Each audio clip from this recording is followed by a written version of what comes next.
Good morning, everybody. This is another edition of the Passball Show brought to you by JohnPLA.com, by St. Aloysius Church and School in Jackson, New Jersey, by Two Ways, one passion food truck located in Scranton, Pennsylvania. A handful of stuff we're going to get into today in the world of baseball, sports, and unifying America. As always, I want to thank everybody for tuning in, being part of the show.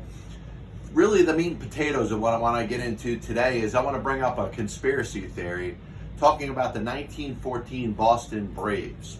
And you may say, hey, you're talking baseball history, it may be boring, but I bet you after you hear what I have to say, you may start to wonder whether there could have been a fix on that World Series as well. I do want to talk a little bit about the worst teams in the NBA. We seem to be breaking down the top teams, the teams that we think are in the best position to win themselves an NBA championship, to make a run in the playoffs this year.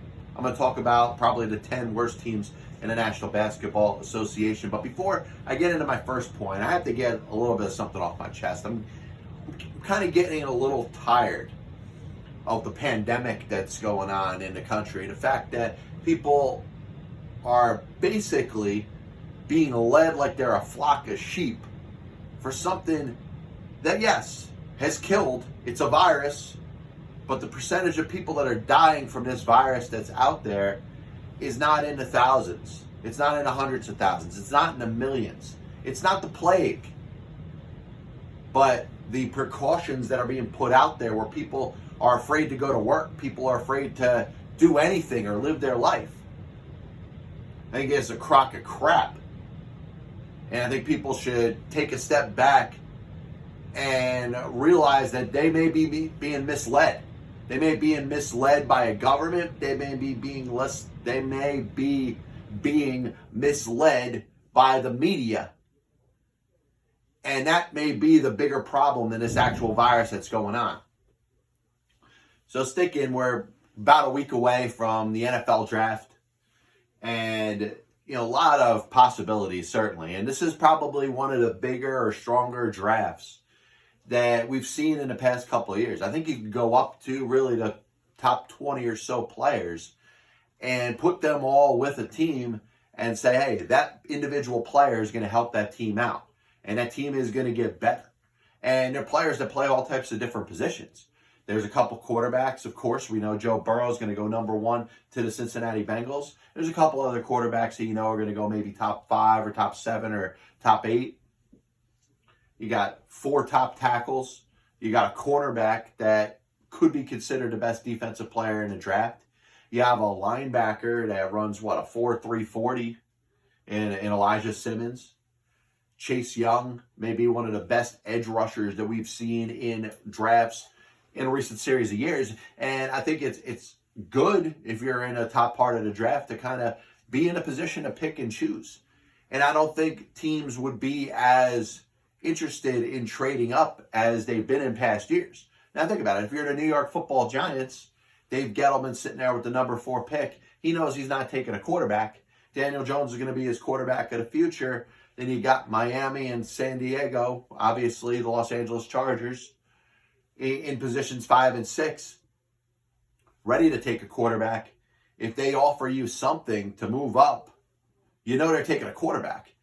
They're not taking, the top offensive tackle away from you, likely. And if they do, you're still in a position to take that second best offensive tackle.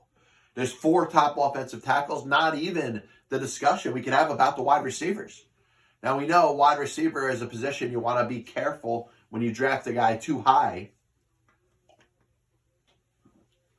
There hasn't been really a Julio Jones in a long time taken in the first round of the draft. In fact, some of the better wide receivers we've seen over the last couple of years have been drafted in rounds 2, 3, and 4. But there's up to maybe 4 or 5 legitimate first-round talent wide receivers there. So you got that, you got the tackles, you got the couple defensive players that I mentioned, and that the obsession is going to be out there for teams that are going to want to bring in quarterbacks. It always seems to trump anything else that a team's looking to do. The best overall player may not be a quarterback, but likely in this day and age, the top quarterback is going number 1. Joe Burrow is going to be playing for the Cincinnati Bengals next year. He's okay with it. That was the big question, whether Joe Burrow wanted to play there, whether he wanted to be a John Elway who didn't want to play for the Baltimore Colts, or an Eli Manning that didn't want to play for, at the time, the San Diego Chargers. Joe Burrow is okay playing in Cincinnati, so that's where he's going. Bengals are going to have their new quarterback. And obviously, you know about the circle and the carousel of quarterbacks that exist in the National Football League once free agency starts. Tom Brady could be the one domino. He ends up going somewhere else, then there are probably going to be a lot of other quarterbacks that are changing teams. Tom Brady stays in New England. Let's say, hypothetically, Ryan Tannehill stays in Tennessee. Then you're going to look at the amount of quarterbacks that are changing teams, and it'll be a little more minimal. It may be down to just a small group led by Andy Dalton and Phillip Rivers and Marcus Mariota. Jameis Winston may stay in Tampa Bay. Teddy Bridgewater probably moving out of New Orleans to compete for a starting job somewhere. So teams are going to be getting a quarterback. The amount or the quality of free agent quarterbacks, it may be Phillip Rivers and the couple other guys I mentioned. If you're a team looking for a quarterback, do you go into the draft? How much do you believe in Joe Burrow if you're the Cincinnati Bengals? Well, you kind of made your bed with it. Justin Herbert, Jordan Love, Tua Tagovailoa. We've heard about Tua for a couple of years about how he's going to be this big star. Now we know the major injury that he suffered in the postseason game last year. Is that going to derail him? Is that going to make a team like Miami, who seemed like they were the perfect fit for Tua? They were tanking for Tua until all of a sudden they realized that there were teams a lot worse than them in the National Football League. But this draft will be fun. And one of the things that should stand out about this draft, and listen, if I'm wrong, I'll admit it down the road. I think this draft has the potential to be one of the strongest drafts in National Football League history. This copyright and broadcast is authorized under internet rights granted by the World Wide Web and the solely for entertainment of our audience. Any publication, reproduction, or other use of the pictures, descriptions, and accounts of this show without the express written consent of the Passball Show, JohnPielli.com and John Pielli LLC, is prohibited. Any commercial or use of the program, such as by charging admission for its showing, is similarly prohibited. So I wanted to spend a little time talking about the NBA, but before I do that, I wanted to bring up the school in Gonzaga. And I don't think it gets discussed that much, because you're looking at a program that, maybe is finally in the best position to win their first national championship in college basketball. They're sitting there at 31-2 right now. They're ranked number one in the entire country. And, I'm old enough to remember when Gonzaga was that mid-major school that nobody was talking about or nobody was giving any credit to. And the year was 1998 going into 1999. They finished with a 28-7 record, made the NCAA tournament, only the second time in school history. Dan Monson was the head coach. Dan Monson, I'm sorry.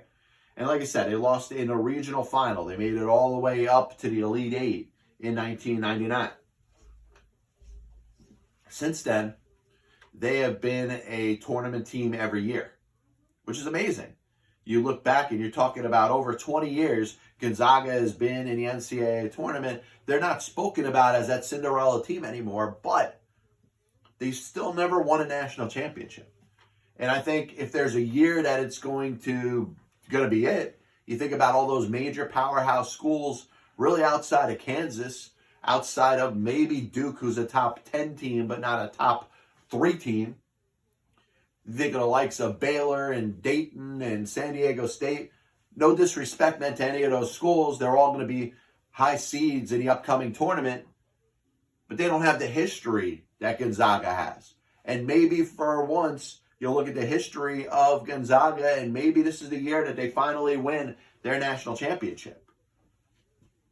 So switching over to the NBA, we haven't had this much discussion about the bad teams in the NBA. A lot of talk has been on the Lakers and the Clippers, which is the best team out west. We know that the Lakers hold a 5 or so game lead They're probably going to be the number one seed in the Western Conference. Out in the East, Milwaukee is running roughshod. They got a 6.5 game lead over Toronto.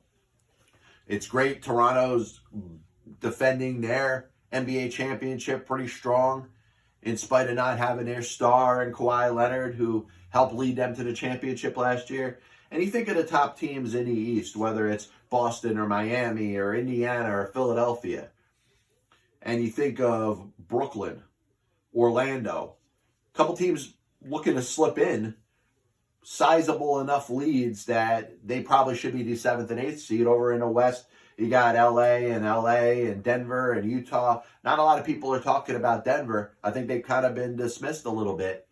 Everybody's thinking Lakers, Clippers, and you know what? If they want to really believe in somebody, they'll throw some hope behind James Harden, Russell Westbrook, and the Houston Rockets. But outside of that, Denver has really took some huge steps last year in becoming that complete team. I think they could be a surprise team, even though they're going to have likely the number 3 seed. There's Utah, OKC. Oklahoma City was thought to have been tanking this year. They made the Westbrook trade. They moved out Paul George. Chris Paul was thought to be, disgruntled when he was there. And he's helped that young team probably get to the playoffs this year. They might be the 5th seed. Dallas, Memphis. Portland's been a little bit of a disappointment. You know that Damian Lillard's been hurt. He's had a great season. Maybe an MVP type of season if it wasn't for the likes of LeBron and Giannis and people of that echelon. He's just not on their level. He's had a great year. But I wanted to spend a little time talking about the foul of the National Basketball Association, the cellar dwellers, the termites, the cockroaches of the National Basketball Association. And it's a shame because you talk about one team that will stand out as the worst team in the National Basketball Association this year. And it's a team that has been the best in the NBA over the last 5 years. They've won 3 NBA championships, been to 5 straight NBA finals. And that's the Golden State Warriors. The same Golden State Warriors that lost Klay Thompson. They're not going to have him this year. He's injured. Kevin Durant leaves as a free agent. Steph Curry gets hurt within the first week or two of the season, misses 50-something games. Now, without Durant and without Thompson, it was likely that this Golden State team was not going to be at the level that it was over the past 5 years. Could they have slipped in and maybe been a playoff team with a healthy Steph Curry all season? I don't know. I mean, the bottom seeds of the Western Conference has been a little bit weaker than it was in past years. It may be the first time in a while that you're seeing a team make the playoffs in a Western Conference with a losing record. Memphis has a losing record at this moment. Usually the Western Conference has 8 or 9 teams with a winning record.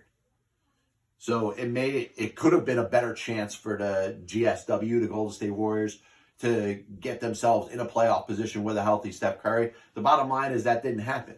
May have happened. The injury to Curry, the injury to Thompson in the playoffs last year, the loss of Durant, could have happened at the most opportune time.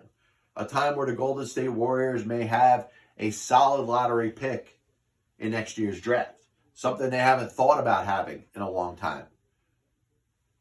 You think of other teams, perennial losing teams like the Cleveland Cavaliers and the Minnesota Timberwolves and the Atlanta Hawks.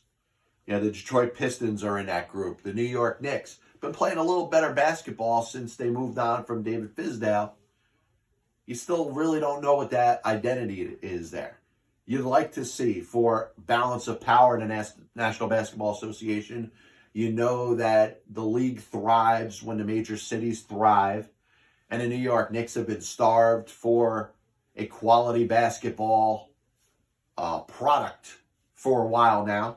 You're talking about 20 years. You're talking about one playoff appearance in that span of time. You'd like to see a team like the Knicks win the lottery. But win the lottery in a year, let's say like last year, when you got guys like Zion Williamson and Ja Morant. The Knicks get the 3rd pick and they take R.J. Barrett. Now, good for them. R.J. Barrett could still be a pretty good player. But at the same time, he's not John Morant. He's not going to be Zion Williamson. And you see what those players have done for the individual teams that they have gone to. So, it's interesting. Like I said, Detroit's going through a rebuild. Minnesota has decided to go through a rebuild in spite of building a team around some very good young players that they drafted. They never kind of got anywhere. And I looked at them last year, and I'll admit it, like I said, if I claim something and it turns out to not happen, I will stand there and I'll eat the cake or eat the egg that's on my face. I thought the Minnesota Timberwolves were going to be good last year. I thought they were going to be able to put that talent together and be a solid playoff team. Maybe not the best team in the West. I didn't see them competing with the Warriors or the Rockets or anybody on that level.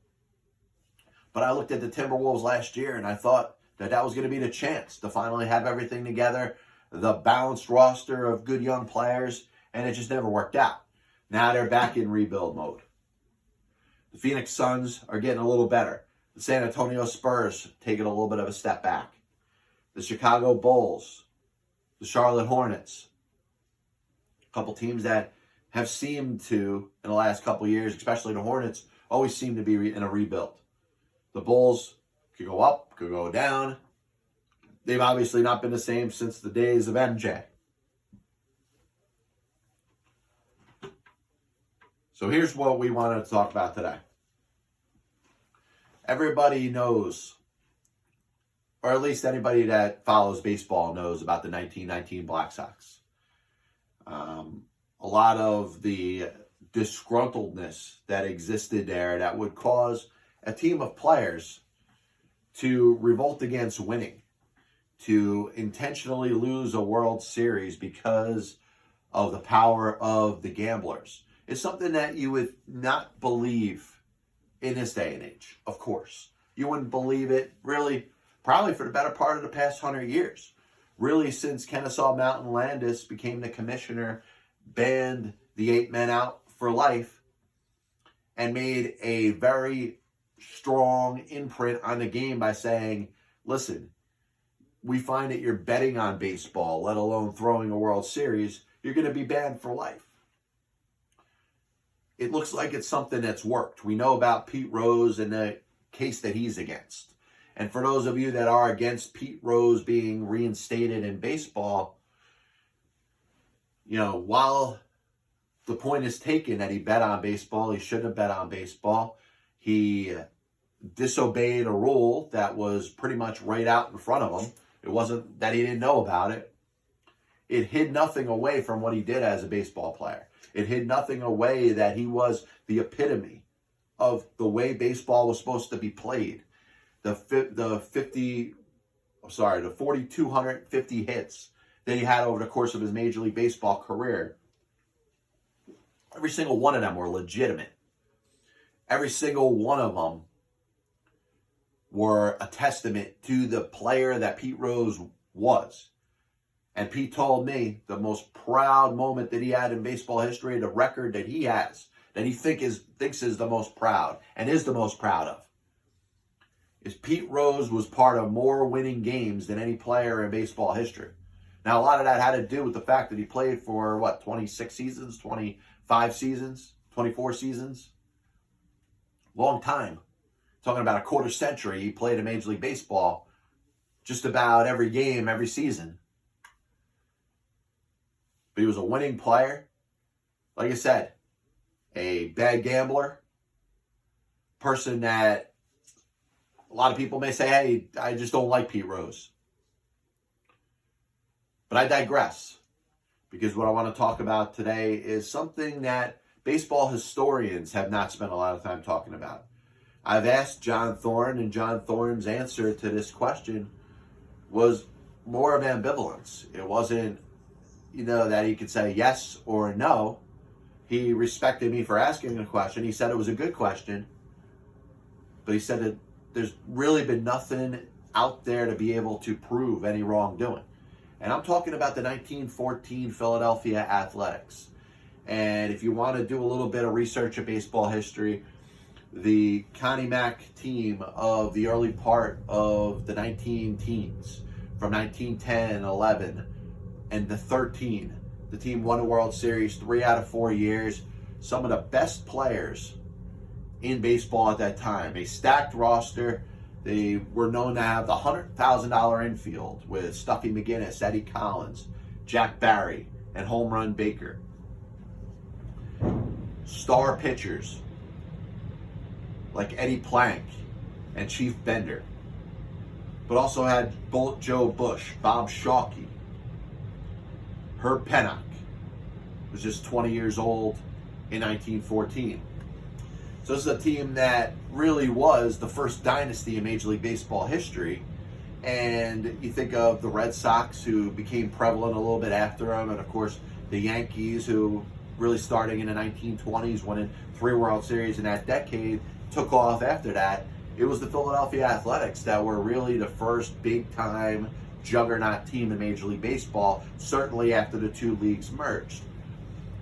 So what is factual about what was going on at this time is that there was some animosity amongst the players of the Philadelphia Athletics. That has been proven. In fact, if you look at the 1914 Philadelphia Athletics, switch them on to what becomes the 1915 Philadelphia Athletics, a team that should have won the World Series in 1914, which I'll get to in a little bit, lost 109 games in 1915. Their $100,000 infield was not quite that. Home Run Baker was with the Yankees. Eddie Collins was traded to the Chicago White Sox, where ironically he's part of the Black Sox of 1919. One of the good guys, one of the guys that didn't have skin in the game. Jack Barry is off to the Boston Red Sox. Will be part of a team that wins a couple World Series championships down the road. So just Stuffy McGinnis is there. Napoleon Lajoie comes back at age 40 just to provide a little bit of leadership. You know, Bender's gone. Chief Bender ends up going to the Federal League, which is an outlaw league that's trying to compete with Major League Baseball in 1915. So you put all that together and then you start to try to build the case of what happened.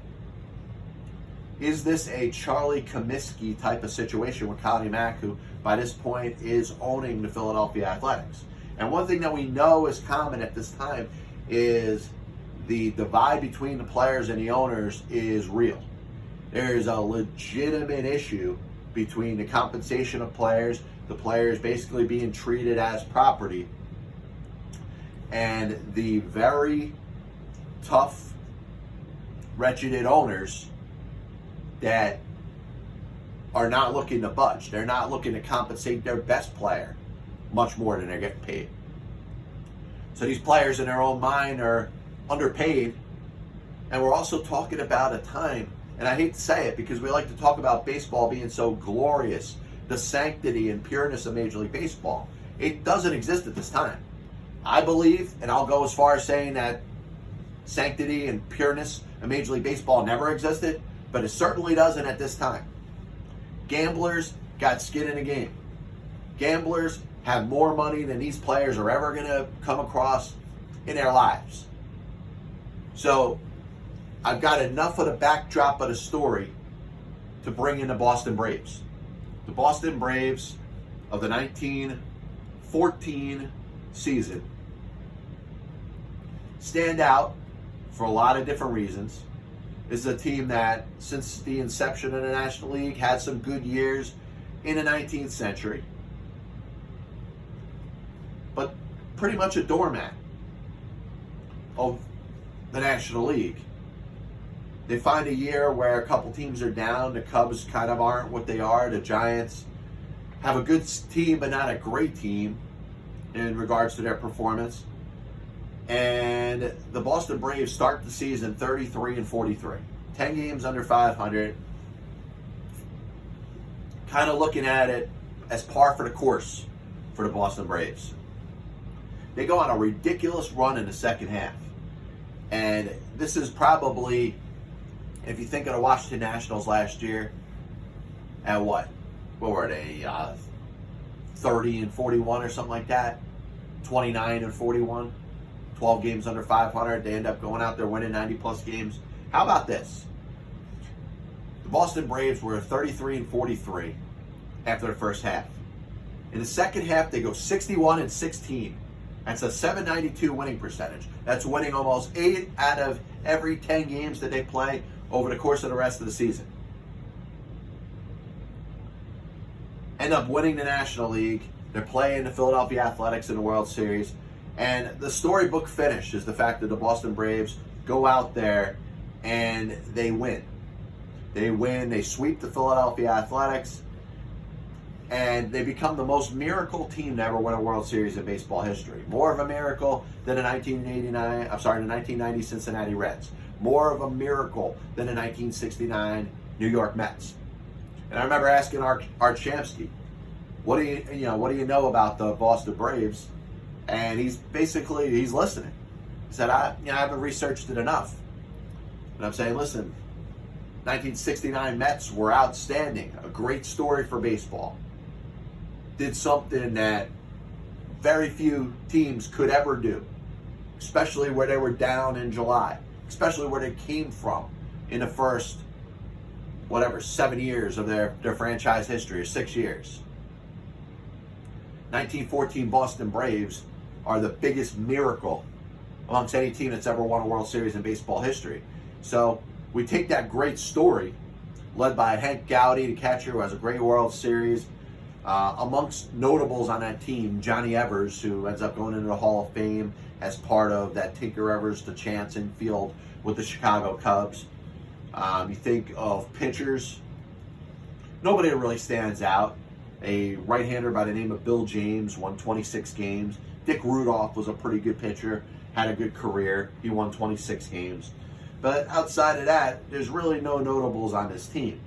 So they go out there, they win the World Series championship. And of course, because we're talking about something that's 105, 106 years ago, nobody cares about.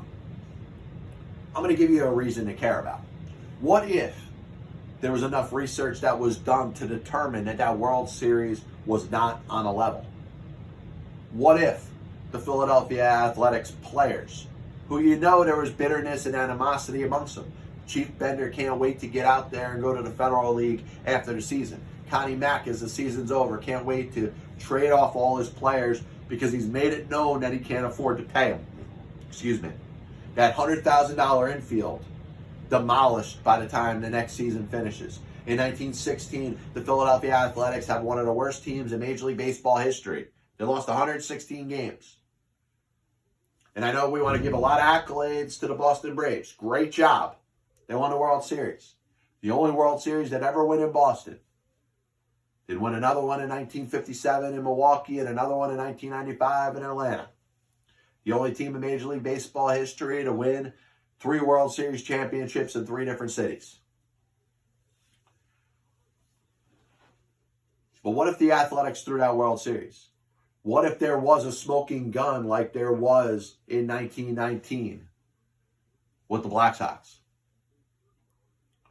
If the Gamblers controlled the 1914 World Series, they did a hell of a job. If the Gamblers had skin in the game and paid off some of the members of the 1914 Philadelphia Athletics, there's never been any evidence to prove it. And John Thorne told me, he said, listen, while I may not be wrong in my feelings that maybe there was something up here, it's never been proven. It's never been proven that there wasn't. It's never been proven that there is. And I just think amongst the baseball historian community, there should be more research done about what happened in 1914 and the Boston Braves. I'm looking at the odds of what the odds had to be in that World Series. The Philadelphia Athletics, 3 World Series championships in the last 4 years, going up, yes, against an up-and-coming Miracle Brave team that went 61-16 in their last 77 games. Athletics had to be favored by a lot, though, right? A little bit of a recap of the show today. I talked about the people that are going out of their minds, losing it over this coronavirus thing. I pray, we'll continue to pray that things end up going the right way. This thing doesn't spread the way it almost seems like the media wants it to spread. The general public almost seems to want this thing to spread. Wash your freaking hands. And I know it's hard to not worry when there's a pandemic going on, when the media is basically talking about it every day. I'm not going to back down. I'm not going to live my life any differently. I'm going to wash my hands, and I'm going to get myself a job in radio. I'm going to wash my hands and continue to do my show. I'm going to wash my hands and continue to show up to work every day. I'm going to wash my hands and continue to be a husband and a father and a friend. I'm not changing my life because the media and the general public is trying to make this thing bigger than it is. Broke down a little bit of the upcoming NFL draft. A very, very deep draft. And I'm excited about it because you really can look at the entire first round or day one of the draft and say that every team that picks a player could have a legitimate star, a legitimate contributing player in the first round of the draft this year. The NBA, we spoke about the worst teams in the NBA. Golden State Warriors might be in a great position to win the lottery. Maybe the Knicks finally get that number one overall pick. But is this upcoming draft as strong as the top two players in Zion Williamson and John Morant in last year's draft? Talked about Gonzaga. This really would be a great year for Gonzaga to win themselves their first national championship. 20 plus years consecutive getting in the tournament after only getting there once in the history of the franchise before that. And then finally, the 1914 Boston Braves. I want you to think about it. Did the Philadelphia Athletics throw that World Series? Try to provide some more information if I can. We're talking about something that's 100 plus years ago. There's never been a smoking gun. This is the Pass Ball Show, brought to you by JohnPLA.com, by Two Ways, One Passion Food Truck located in Scranton, Pennsylvania, by St. Aloysius Church and School in Jackson, New Jersey. We'll be back with you, I don't know, maybe tomorrow. We'll see how it goes. God bless you. And as always, I'll see you on the other side.